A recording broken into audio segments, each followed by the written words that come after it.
So ngayon, then nga na-extend ako dito. Nag-check out na yung hotel na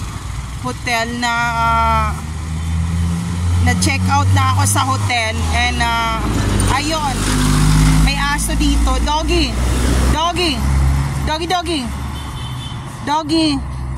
Ayan, may naliligaw na aso habang nagbablog ako ngayon. Doggy. Awi. So dead ma siya. So ngayon, then nandito ako sa area, ikutin ko hanggang dun sa dulo So ipakita ko sa inyo yung mansion na sinasabi ko kung saan kami nagtrabaho na kumbaga hindi kami magpipinsan pero pinag-isa kami para magtrabaho sa kanila, and hindi nila kami sinasahuran kasi ang pagkaalam ko matagal na silang nawawala. So ayan yung sa mansion doon. So ayun, hindi ko siya pupuntahan, basta yun sa malayo, alam nyo na yun. So doon sa part na yun, and ayun, hindi pa rin siya napalitan ng pintura, ganun pa rin yung pintura niya, and yun, ganun lang kaliit, hindi pwede. So itong area na to, mixed religion to kaya mix yung mga tao, pero yung nakatira dito mga edukado sila. So ngayon, ayun, pakita ko sa inyo yung part na yon. Hanggang doon lang kasi may church dito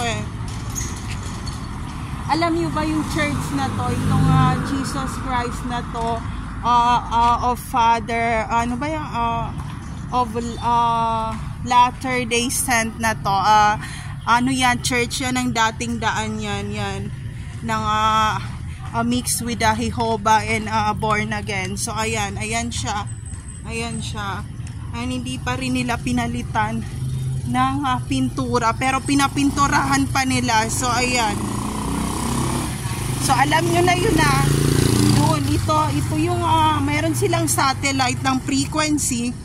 So ayan, mayroon silang frequency kung ano yung nangyayari dito sa area na to, nadidinig nila. And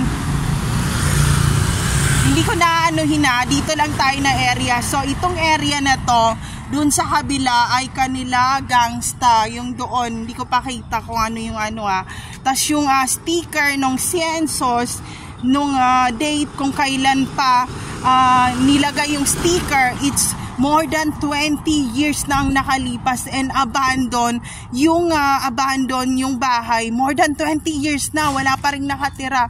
And this dog, the random dog na to, ayan, doon siya pumupunta, and siguro palabo ito, pero ayaw niyang lumayas dito sa area, and paikot-ikot lang siya. And he is also waiting for his kumbaga guardian or tao or yung nag-adapt sa kanya to come back. And di ba nakakalungkot, buti pang aso na alalang ang nag-alaga sa kanya, pero pag tao yung nag-alaga sa kanila, hindi nila maaalala. So yun yung pagkakaiba. And ayan na naman siya, umiikot na naman siya, ayan. Tas kanina pa niya ako inaamoy. Alam mo, sabi ni James sa akin, ng asawa ko, kahit na mamatay pa yung tao, kahit amoy pa siya ng bangkay, naamoy siya ng aso na inadapt niya, lalo na kung laging tumatabi sa kanya. Yun ang sinabi ng asawa ko. And sinabi ko sa kanya, very weird. Sabi ko, paano yun? Sabi niya, kaya pag nung time na itong huli na bumisita kami doon, ayaw i-hi and hello nung mga aso si James. Sabi ko, if you are the real James, if you are real the one of the 8 brothers, the dogs in the Caloocan say hi to you, and magpakarga sila, and mahihihi pa yan sa kilig talaga na nandyan yung may-ari. But he ignores the James that kasama ko na papunta ng Caloocan. So yun, sinabi ng asawa ko, once na binisita mo ang Caloocan and yung aso hindi hinag or hinayan hello yung tao na yun, it means it's not me, and don't ever go back to the house again. So yun din ang sinabi niya sa mga anak niya. So nandun yung mansion, sa kabila, and hindi ko ipapakita, not allowed to, kasi baka makaswan ako, so I off the camera.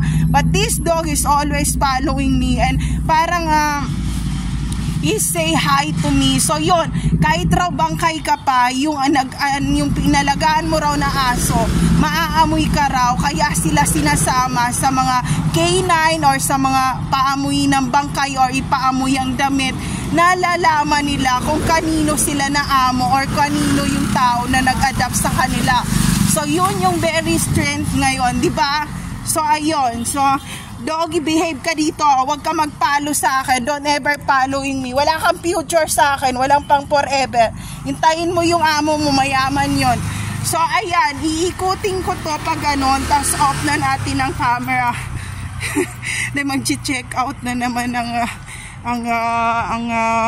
hotel na naman, tas sisingilin naman ako. Tas meron ditong parang nalagay dito, alam nyo ba, yung street kung saan ako tumagal ng 20 years ng Caloocan, pareho ng street na nilagay niya dito sa sinabi niya dito na office for rent, and then nalagay dito na ilang street, Cotabato City, kung saan naman ako tumagal ng 20 years, ilang street din na pinalitan ng navigator ng bagong gobyerno ngayon. So bakit pareho kayo na ilang street?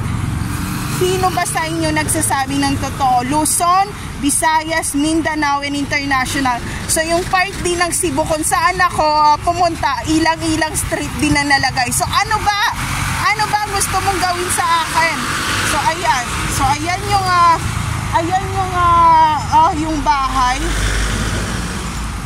With the same design. So kayo na, kasi sinabi ko sa asawa ko na I grow up in a white mansion and white na bahay, ganyan. Sabi niya, oh my gosh, B, hindi natin afford yun. 1 studio unit lang afford ko sa'yo. And you should find your real parents about White House. So ayan, White House siya.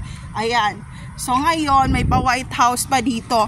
Itong street na to, dating daan may-ari nito. So ayan, yung street na yan. So nilibre niya yung kanya mga ka-prayer meeting nung time na yon. So White House din yan.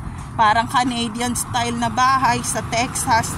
So ayun, ikot na tayo. Kaya nung time na kinakausap ako ng itong para naging pinsan-pinsan ko, lagi niya sinasabi na ikaw yung maliit pero gusto namin yung mga plano mo, yung balak mo, and if ever na yumaman kami, dapat ikaw rin maambagan. So saan kayo ngayon? Mayaman ba kayo? Mahirap pa rin. Kasi nga pumapatok raw ang aking mga idea. So yun, nagsigawan ng mga estudyante. So, ma'am, gusto namin yung flip top mo. And then sinabi ng teacher, walang mag-flip top dito, walang magra-rapper dito. So ayun, paikot na tayo sa kabilang lane. So yun, there is no safe place to all targeted individual out there. Take care always, everyone.